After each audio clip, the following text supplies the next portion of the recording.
Deceptive Behavior or Esau's Lack of Wisdom?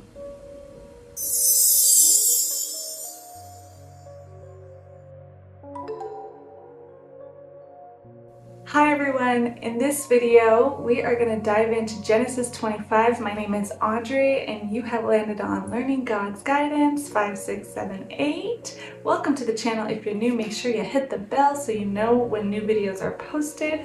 I post shorts pretty often and I am reading the Bible and from beginning to end, first time ever, as a new believer, and I'm on Genesis 25 and I'm sharing my takeaways with you as I go. I'm reading each chapter and sharing my takeaways. I'm reading the ESV version. I write it down verbatim and then I just read it and share what I think about it. So sometimes I read it all and then share after what my takeaways are, but I think I'm going to give my takeaways as I go. And if you have a different perception, which you probably will because the Holy Spirit speaks to us all through the living word, but stuff that jumps out at me might not jump out at you. And so if you would like to share that, whatever jumps out at you, comment below and let me know. All right, so be kind, okay? Here we go. Genesis 25, Abraham's death and his descendants. Abraham took another wife whose name was Keturah. Okay, when I go through the names here, I'm going to butcher them, just a heads up. I'll try my best. She bore him Zimran, Jokshan fathered Sheba, and Dedan. The sons of Dedan were Ashurim, Letushim, and Lemim. The sons of Midian were Ephab, Epher, Hanok, Abida, and Eldah. All these were the children of Keturah. That's a lot of children. Abraham gave all he had to Isaac, but to the sons of his concubines, Abraham gave gifts. Okay, so he had other kids with different women after Keturah, right? Wait, so Abraham took another wife, yeah, Keturah, or while he was with Keturah, I don't know. But he gave them gifts, okay, and while he was still living, he sent them away from his son Isaac eastward to the east country. So he gave his other kids that he had with different women, he's like, here you go over here, and here's a bunch of gifts. These are the days of the years of Abraham's life, 175 years. Dang. Abraham breathed his last and died in a good old age, an old man and full of years, and was gathered to his people. Isaac and Ishmael, his sons, buried him in the cave of Machpelah in the field of Ephron as the son of Zohar, the Hittite, east of Mamre, the field that Abraham purchased from the Hittites. So we read that earlier. Yes, he purchased the field and he had Sarah buried there, and then he was buried there. But right here when it says Isaac and Ishmael, his sons, buried him in the cave, I thought to myself, how did they communicate if Ishmael was sent away? How did Isaac and Ishmael get in touch to say, hey, dad died, we're gonna bury him here? I was just, nowadays everything's just like a quick phone call, but I can imagine like, oh, we gotta find him. It was like a mission to get to each other, or word of mouth maybe spread, but to get messages out like that, right? But I thought the amount of effort that it took back in the day to communicate with each other when we didn't have Wi-Fi, but they have God. So maybe God just delivered the message and they just knew, right? Who knows? But it also was like, yeah, people come together for the people they love and care about. And so I liked seeing that both sons were there burying their father. Okay, let's see. There Abraham was buried with Sarah, his wife. After the death of Abraham, God blessed Isaac his son, and Isaac settled at Beer Lahai. Say that 10 times fast. These are the generations of Ishmael, Abraham's son, whom Hagar the Egyptian, turn the page, Sarah's servant, bore to Abraham. I really like how they reiterate like the background story a little bit. We read it all before, but if you're just diving into Genesis 25, it's like you can get the gist of who's who by the way the Bible describes in detail the who's who and all that. So anyway, okay, these are the names of the sons of Ishmael, named in the order of their birth. Nebaioth, the firstborn of Ishmael. Oh my gosh, I'm sorry. And Kedar, Adbeel, Mibsam, Mishma, Duma, Massa, Heda, Tema, Jeter, Napish, and Kedama. These are the sons of Ishmael, and those are their names by their villages and by their encampments, 12 princes, according to their tribes. These are the years of the life of Ishmael. He lived to be 137 years. He breathed his last and died and was gathered to his people. They settled from Havilah to Shur, which is opposite Egypt and the direction of Assyria. He settled over against all his kinsmen. Okay, the birth of Esau and Jacob.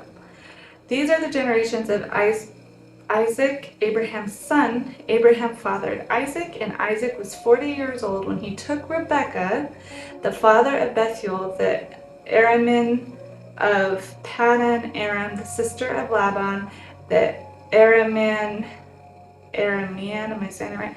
To be his wife because she was barren. And Isaac prayed to the Lord for his wife because she was barren. Okay, so in I believe it was the previous chapter, when, he went and found Rebekah. Abraham's servant went and got Rebekah for Isaac, and we didn't know that she was barren. So this is news that we find out in this chapter, right? And Isaac prayed to the Lord for his wife because she was barren. So it's like, I just feel like it's like, oh, she's barren. Okay. They could have went into detail of like how sad they were about that, or like why would God pick Rebekah knowing that she was going to be Isaac's wife if she couldn't have kids for him to further down, his line. Why, right? And it just, when it says so clearly, and Isaac prayed to the Lord for his wife, I feel like because God knows the beginning, middle, end, he's probably like, here's another opportunity for me to just show them to have faith and trust in me, give them a little bit of an issue, right, that they're going to have to come to me before, that I can now fulfill the thing that they're asking me for so that they never forget me. This is like kind of how I took this section, right? Isaac, and then it's just so simply stated, and Isaac prayed to the Lord for his wife because she was barren, and the Lord granted his prayer, and Rebekah his wife conceived. Like, it's amazing, like there's probably a bunch of feelings in all of that, but the way it's stated, it's just so clear, and like, oh yeah, all you have to do is pray, and the Lord will grant your prayer, So anyway, I liked that little section there. Okay, the children struggled together within her, and she said, if it is thus, why is this happening to me? So she went to inquire of the Lord, and the Lord said to her. Okay, so then, right, so she gets pregnant, and then she's like, after all that probably of being barren, and they had to pray, and then they didn't know, and they had to trust, and they had to have faith, and then their prayer was granted, and then she finds out she's pregnant, and then she's like feeling this discomfort in her stomach, right? Not knowing at the time that she had twins, probably, right? Because I'm sure they didn't have ultrasounds back then. So she's just, I know they didn't have them back then. The children struggled together within her, right? So she could feel it. If you've ever been pregnant, you can feel in there. She's probably like, oh my gosh, is this like what it's like for every pregnant woman? But she's got, 8 limbs in there. Just, anyway, if it is this, why is this happening to me? So I can imagine she's uncomfortable. So she went to inquire of the Lord, and the Lord said to her. So what did she do? She had to do something. She had to ask. She had to inquire, right? Why is this happening to me? She could totally, and it's true. Why is this happening to me?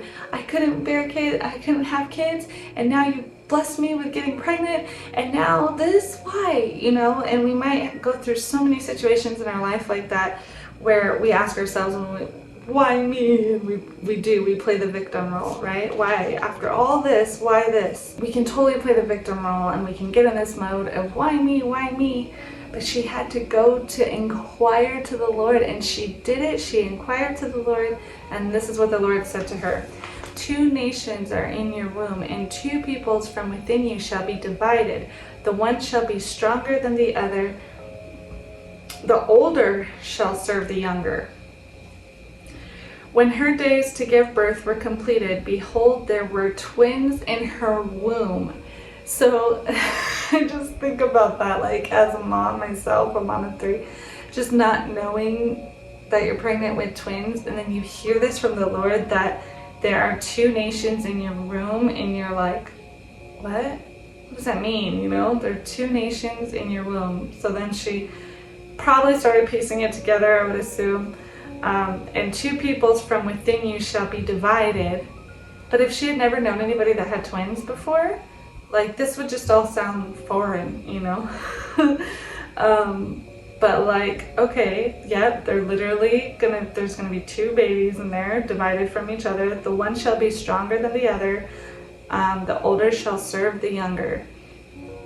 Then she's like probably there clicking like, oh, there's gonna be 2. I'm gonna have twins. Oh my gosh. Or maybe, yay, who knows how she felt. But when her days to give birth were completed, behold, there were twins in her womb.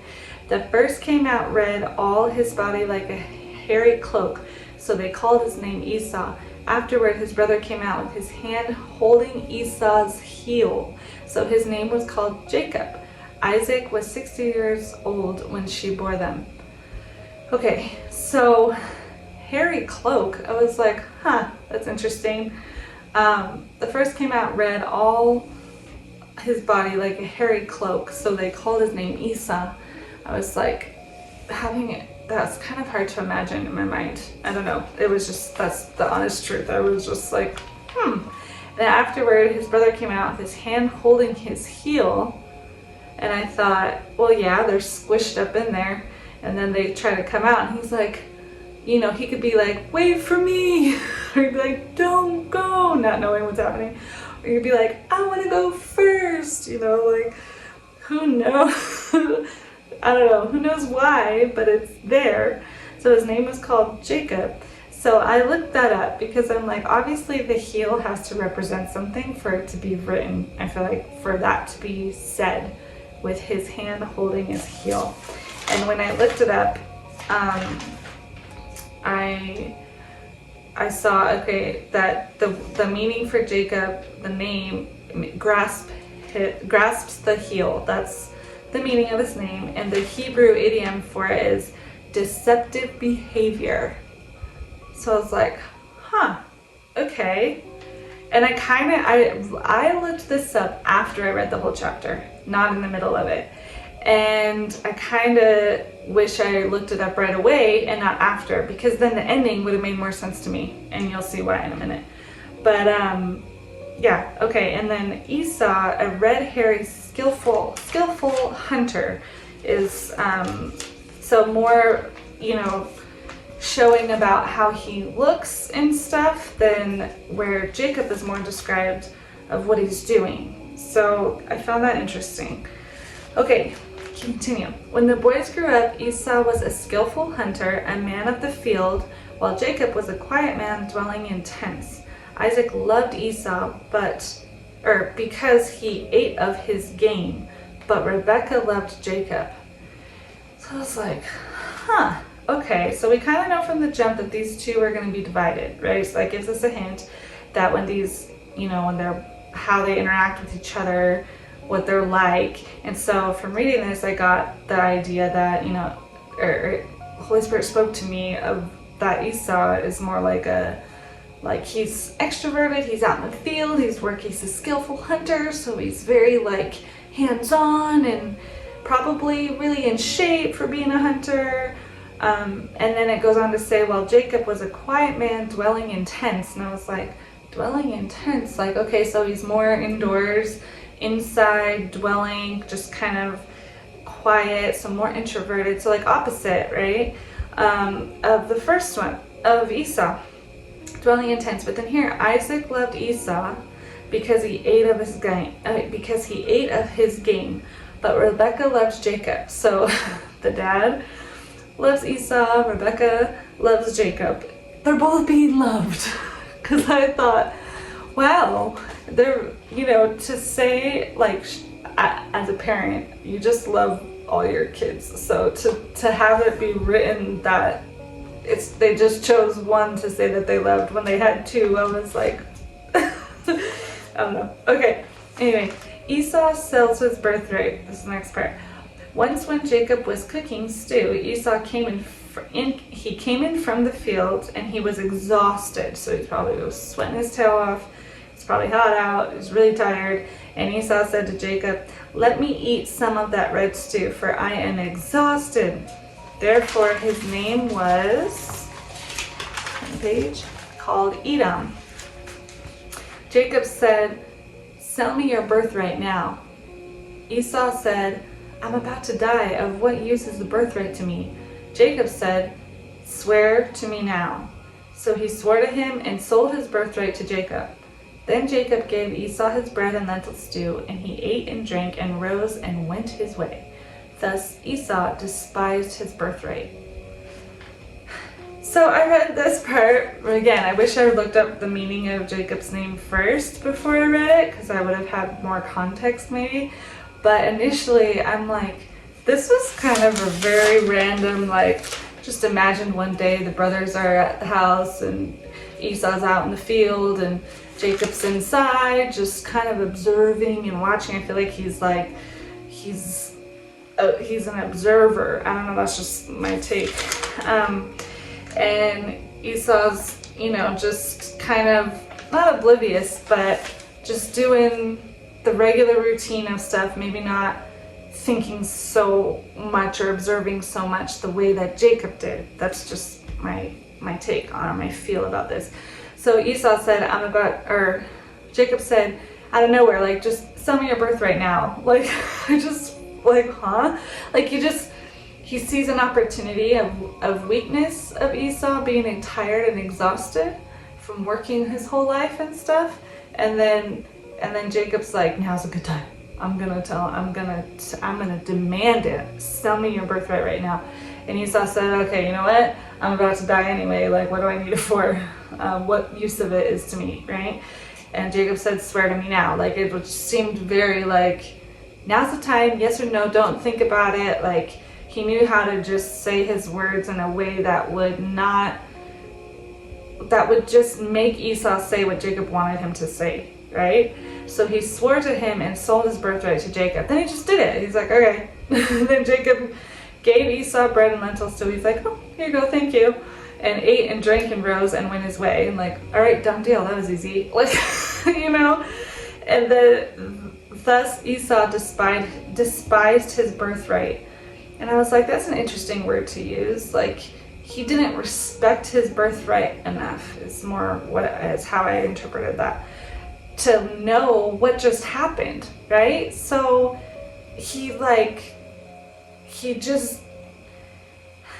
had all the opportunity, I feel like, if he was wise enough or aware enough to not fall for Jacob's deceptive behavior. If he really wanted and valued and respected and knew his birthright, he did not have to sell it to him, but he chose to. Like, he made the choice to sell it to him. He could have said no, right? It reminded me of Adam and Eve in the beginning, She could have said no, even though she was deceived.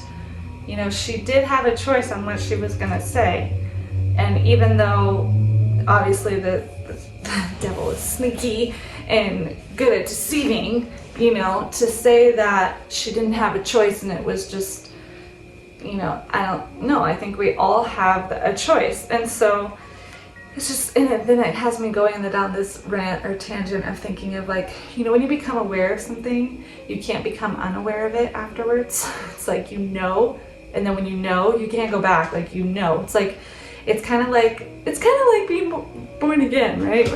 When when you accept Jesus, like you can't go back to who you were. You're just different, right? The Holy Spirit is like, and when you get baptized in the Holy Spirit, it's just like you're like new. Like you can't go back. You can't unknow. You know what I mean? And so, yeah, I think when you become aware, like, oh, I was deceived, it's like, oh man, but like if you knew you were aware, if you were aware from the beginning, you would have made a better choice, right? And so part of it, I feel like, is it deceptive behavior or is it lack of wisdom? And just how I started this video, my take is it's both. I think in life we're always so, it's either or, it's this or that, right?